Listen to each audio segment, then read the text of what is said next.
Dave, good to catch up with you again at the end of another very busy week, and a week where I think some progress has been made. If we can start, first of all, the news that Sky will let us stream games. I think a very welcome announcement. Yes, and obviously that came to kind of conclusion fairly quickly. Sky have really shown as part of this go forward new deal with the SPFL that they want to be good partners. And so the fact that they have been very open to, for example, all of our season ticket holders being able to see games live at home, and also even if Sky are broadcasting a game live, let's say Aberdeen are playing Hibs live at Pittodrie behind closed doors, then and it's a Sky game, then we will be able to, through the variation, there'll be a slight variation product, if you like, of RedTV just for this that we're putting in place. So I think it's been a soft landing overall, and obviously it's allowed us the opportunity to start planning ahead as well, which I think is an important thing for everybody. Dave, there was quite a few questions came up from it. Let me just explain. First of all, season ticket holders will get access to all the home games, won't they? They don't need Sky as long as they get access through RedTV to all the home games. I think that's the point we just have to reiterate. Correct. Absolutely. Yeah. Now, the other questions that came up were about pay-per-view and away games. And again, there's a lot of moving parts, isn't there? And it'll take a wee while to sort that stuff out. Well, listen, it just came out this week, and honestly, I would ask fans to be patient because can imagine there's an away game, right? Then Hibernian or Hearts or any of the teams we're playing, right, away are they will control the broadcast and they get the income, just like they do from our fans if we go to an away game. And so what we have to do, we use a third-party provider that does RedTV with us. And what we're in the middle of trying to do now is understand what not just the cost of putting on the games for free for season ticket holders, but we need to understand what that cost model looks like for a pay-per-view, Aberdeen fan watching an away game, for example, or even a game at home.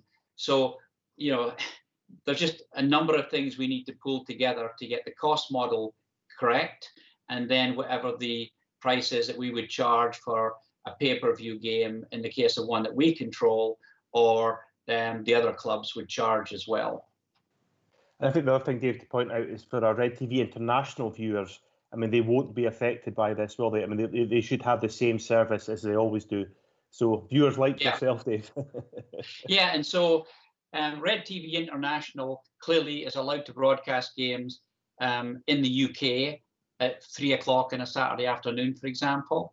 That is a totally separate, license agreement that we have in the UK. It's a league license agreement, not an Aberdeen agreement. So what we will have to do with RedTV is put a variation of the program in place for season ticket holders and walk-up fans, for want of a better term, and for away games. Dave, just before the TV deal was announced this week, we reached 6,000 season ticket sales. Is this on target at the moment? Well, I don't know what on target is with a COVID-19 environment, really, but we are we're really just delighted and humbled by the support that the fan base has given us. I've asked them to trust me and to trust us as a club that we'll do the right thing. The reality is that we are still working through the financial consequences of games now not being played in front of fans till the end of the year, beginning of next year. And so what I promise the fans is that what we're going to do is we're going to get back to them once we've got the financial plan kind of all lined up. And that will be in the next week or 10 days that we come back out, just like we did at the beginning. of the process when we said there was a 5 million hole. But season ticket wise, we're at about 6,400 today, which is, you know, pretty much on track for what a normal season would be. And so we're very grateful. Dave, just where are we from a financial perspective? I know we touched on it a wee bit last week, but if you could just give us a wee update on that as well. Yeah, and so obviously we stated 2-3 months ago when we thought we'd be back playing, or we assumed, the assumption we made was we'd be back playing no later than September in front of crowds 2.5 months ago. Obviously, 2.5 months on, you know, the plan now is that hopefully we'll be back playing in January in front of crowds. And so obviously, if we have a 5 million hole, you know, through September, you know, we're burning about 1 million a month, then it doesn't take a rocket science to work out there's another, let's say, 3 million of income loss that's there. And a lot of that is down to clearly the fact that we can't host a game at Pittodrie. And we do really, really well on seasonal corporate dining, for example. And on the commercial side.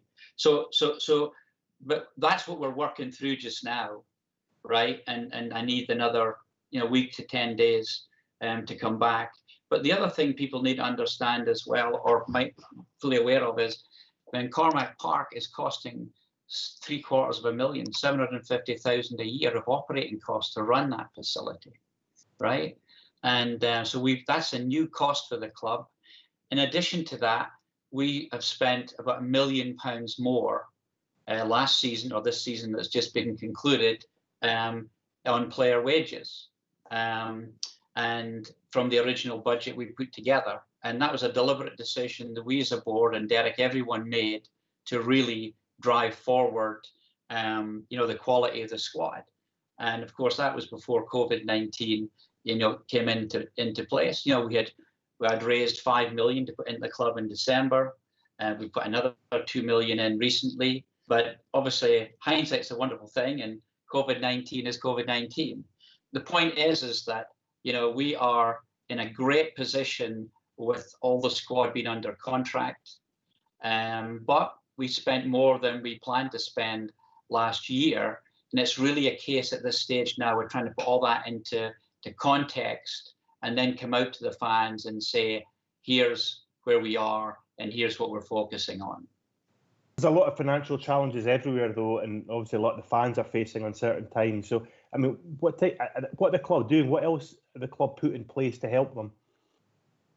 Yeah, so we're really trying to, and hopefully everybody feels this way through, for want of a better term, the kitchen sink at this. You know, obviously we rightly extended the early bird, which just expired. But through to July the 10th, we've extended 6 months to pay. You know, so if somebody signs up for a season ticket, you know, on July the 9th, then they can get 6 months interest-free to pay. We've also extended, and rightly so, the keep your seat plan until 10th of July. Now, listen, at the end of the day, all of these things are not necessarily set in tablets of stone, right? We clearly have to take a look at how these situations evolve. But what we have done, now that the early bird is passed, right, we extended that by a period, is that anyone that signs up for a season ticket now will get the difference from the early bird price to the price they're paying now, and basically that will be club money or club cash, if you like, so they could use that as a down payment for the season ticket next season. So these are some of the tactical things that we've put in place.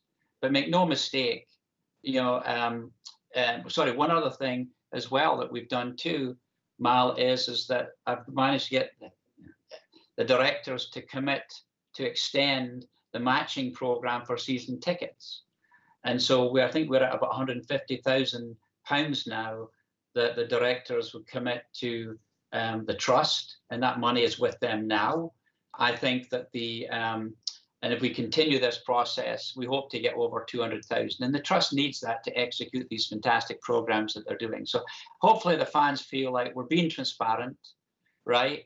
I'm just continue to ask for patience because, it's tempting to say things, but I'd rather we line all of our ducks up, Mal, and come out as soon as we can and say, here's where we are, here are the plans. But hopefully that fans feel that the effort we're putting in terms of extending those things, extending the 6 months to pay, plus my commitment, our commitment to provide real value for that one way or the other. And the reason it's difficult to establish what exactly that is, different people have different needs in the fan base from what they would see as value. But again, trust us on that. We're going to do our utmost to continue to be transparent and to assure them of getting full value for the investment in a season ticket. Just finally on that, Dave, I mean, if any of the fans have got any questions about season tickets, any concerns, we've got a fantastic team in place, haven't we, who have been working throughout. So just pick up the phone and speak to them. They'll be able to help. Yeah, and I think you raise a good point. What I'd like to say to the fan base across the board is I see every single day with us working with a skeleton staff, the Herculean effort that people like yourselves and the call center, everyone is putting in for the club that we all love. The effort is just incredible. And so, please be patient. Hopefully people see, certainly on social media, that we now see it as a two-way conversation rather than just it being one way, right? And that we have people working at nights, answering questions on social media, and so we're doing our best, and I'm really, really appreciative of the team of people we have at the club, because most of them are there because they love the club, and they're going the extra mile. Dave, it's a relief to know that we'll at least be back playing. We can now see, hopefully the fixtures out at some point. Can you tell us a little bit more about what you think the timetable will look like? Well, again, I don't have a crystal ball, but I think it's important that we set some sort of timeline and expectation. And that's what the joint response group between the SPFL and the SFA, and I'm on the broadcasting committee. That's what we've done this week is essentially we've got the go-ahead to start training, albeit on let's say an isolated sense, back at Cormack Park. And that will be start next week. And we'll have all of the full, precautions, so on and so forth in place. And our plan is to have one of those testing machines on site as well. And it's worthwhile mentioning to fans as well. I don't know what the exact number is, but we could be £100,000 just in testing between now, let's say, and the end of the year. And that just is part of getting back to playing again, and it's the right thing to do. But so we've got the ability to go back and train. Hopefully, there'll be full contact training sometime early July to mid-July, and then back playing behind closed doors in early August. Again, this all depends on the R rate continuing to come down, and so there's absolutely no guarantees. The next phase is going to be, or phase 2, let's call it, phase 1 behind closed doors. Phase 2 is going to be where there's limited crowds. So if you look across Europe, limited crowds means different things to different countries. Is it 25? So let's say we get 20,000 seats at Pittodrie. Is it 5,000 people? Is it 4,000? Is it 8,000 people that get in, right? And what I would say is that we won't obviously be able to fill if we've 10,000 season ticket holders and 5,000 get in. We've got to work that out. So please don't pepper us on Twitter on that one just now. We need to figure that through. But not all of our fans turn up. Maybe 15% or so of season ticket holders don't turn up to every game. But we'll work out how we do that. And for those people that can't make it, for example, even though it's behind closed doors with limited crowds, we'll make sure they get access to it on television. On the virtual pass as well. So phase 1, behind closed doors. Phase 2, is it November? Is it December? Limited crowds. That would be what we would hope for, given where the latest information. And then full crowds, January, February. That would be the hope. But clearly depends if you get second, third waves in the pandemic. But I think what we've got is we've got a plan now. That plan may change. Everybody knows it. And so, but we've got the plan and the stake in the ground. And I think that is helpful. And I think once we see the players back training, even though, there's maybe 4 to a pitch to start with, right? They get a quarter each. Then we'll see how all of that goes. I mean, there'll still be banter going on, even though they're that far apart, especially when you got guys like Matty Kennedy in there, right? They might give him his own field, actually. And so certainly Craig Bryson would vote for that, I think, given the banter between those two guys. But that's kind of the outline plan that's there. And again, I just want to reiterate that, listen, if anybody feels like, right, they're not getting value from the club, right, or there's things we're doing wrong, I mean, there's an avenue to call the call centre and to go through stuff like that.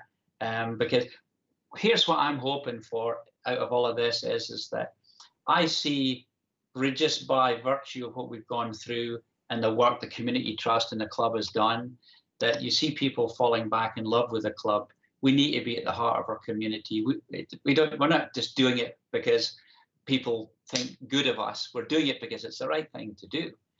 And so for me, I want fans to start thinking about, I got this like imagine kind of thought in my head. Imagine if we had the same season ticket holder base as Hibs and Hearts of about 15,000. Imagine if we had 10,000 Aberdeen members, what we could do. Now, my promise and commitment is this, is that that would probably deliver, right, about another $1.5 million a year for us to invest. There's nobody at the club, myself or any of my friends, right? If we wanted to make an investment in something that provides a return, we'd maybe put it into a different vehicle. But now I'm doing this. I got friends of mine supporting us to do this because I believe in the club and helping us to be the best that we can be. As I've said, it's our club, not my club. I can't do it on my own. And so I need the help of the fans. And one thought for me is this, is that, look, some people maybe haven't been to Pittodrie for a while. Maybe some people haven't been. I say to the fan base is this: encourage somebody to come along and get a season ticket. Give us a chance for this next season. We are going to be announcing some of our fan engagement stuff and how we're gonna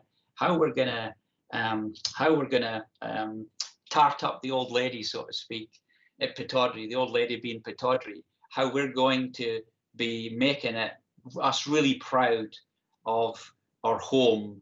And again, I won't give too much away all on that because Scott Gormel, our marketing manager, will shoot me. I saw some of the previews yesterday, but between turning up to the Red Shed and the fan zones and what you'll see outside of Pittodrie about our history, I think people will be pretty excited. So I'm asking the fans, let's do this together. I can't do it. I mean, I want Aberdeen to be successful, right? I want us to enjoy going to Pittodrie.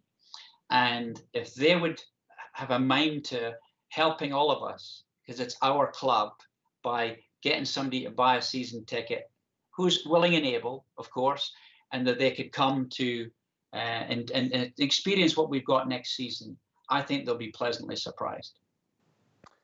Dave, thank you for the update. Enjoy your weekend.